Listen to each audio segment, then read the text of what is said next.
আলোচনায় ব্যস্ত জাতীয় দলের সিনিয়র সহকারী কোচ মোহাম্মদ সালাউদ্দিন এবং সাদা জার্সির টেস্ট দলের অধিনায়ক নাজমুল শান্ত। মনে হতেই পারে হোটেলের লবিতে সাধারণ কোনো আলোচনাই হয়তো হচ্ছে কোচ এবং অধিনায়কের মাঝে, কিন্তু একটু খেয়াল করলেই বোঝা যাবে দুজনেই ব্যস্ত পরিকল্পনা সাজাতে।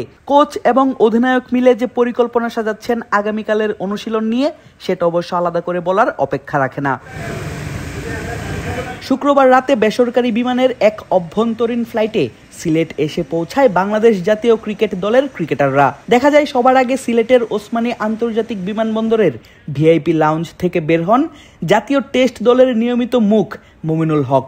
সঙ্গে ছিলেন জাতীয় দলের ট্রেনার ইফতেখার ইফতি। নাথান কেলি চাকরি ছাড়ার পর দলের ট্রেনারের দায়িত্বটা পালন করছেন ইফতি।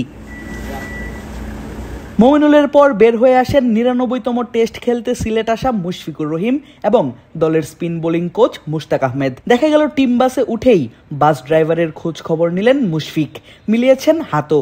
অবশ্য মুশফিকের জন্যই খানিক বিলম্বে ঢাকা ছাড়ে বাংলাদেশ দলকে বহনকারী বিমান।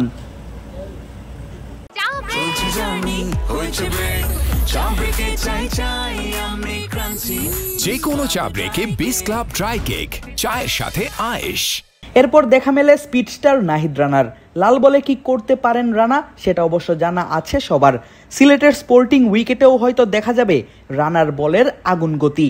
পরাস্ত করতে চাইবেন আয়ারল্যান্ডের ব্যাটারদের। রানার পর হাসি মুখে বিমানবন্দর ছাড়েন স্পিনার তাইজুল ইসলাম। ঢাকার বিমানবন্দরে পৌঁছে তাইজুল খবর পেয়েছিলেন এসএ টি-20 খেলা হচ্ছে না তার, কিন্তু তাতে বিন্দুমাত্র মন খারাপ নেই এই টাইগার স্পিনারের। দেখা গেল হাসি মুখেই।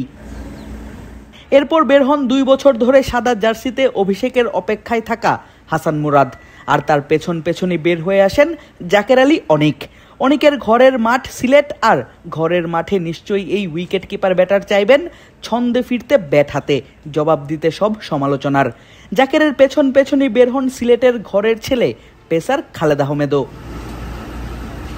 সাদা এবং লাল ঘরোয়া ২ বলের টুর্নামেন্টেই সেঞ্চুরি হাঁকানো ব্যাটার মাহমুদুল হাসান জয়ও সিলেট পৌঁছান দলের সঙ্গে। পেসার হাসান মাহমুদ এবং নতুন টিম ডিরেক্টর আব্দুর রাজ্জাকও উপস্থিত ছিলেন একই বহরে। ওয়ানডে দলের অধিনায়ক মিরাজ এবং টি-20 দলের অধিনায়ক লিটন বিমানবন্দর থেকে বের হন একসঙ্গে, আর তাদের সাথেই ছিলেন আরেক ওপেনার সাদমান ইসলাম।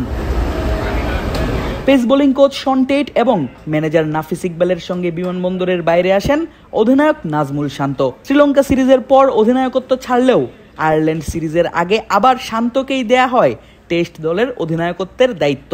সবার শেষে বের হন এই সিরিজের জন্য টাইগারদের বিশেষজ্ঞ batting coach Mohammad Ashraful. Player থেকে কোচ হয়ে গেলেও আশরাফুল যেন আছেন আগের মতোই। কোচিং স্টাফদের জন্য রাখা কোস্টার গাড়িতে না চেপে আশরাফুল উঠে বসেন প্লেয়ারদের বাসে। বিমানবন্দর থেকে বের হয়ে দলের সবাই পৌঁছান সিলেটের একটি 5 তারকা হোটেলে। একে একে নামেন সবাই, বুঝে নেন যার যার লাগেজ ব্যাগ। এমন সময় দেখা যায় ভক্তদের সেলফির আবদারও মেটান ক্রিকেটাররা। আগামী কদিনের জন্য এটাই হতে যাচ্ছে বাংলাদেশ জাতীয় দলের ক্রিকেটারদের অস্থায়ী ঘর। আগামী 11ই নভেম্বর থেকে ম্যাচ শুরু হলেও আগামীকাল থেকেই অনুশীলন শুরু করবেন ক্রিকেটাররা।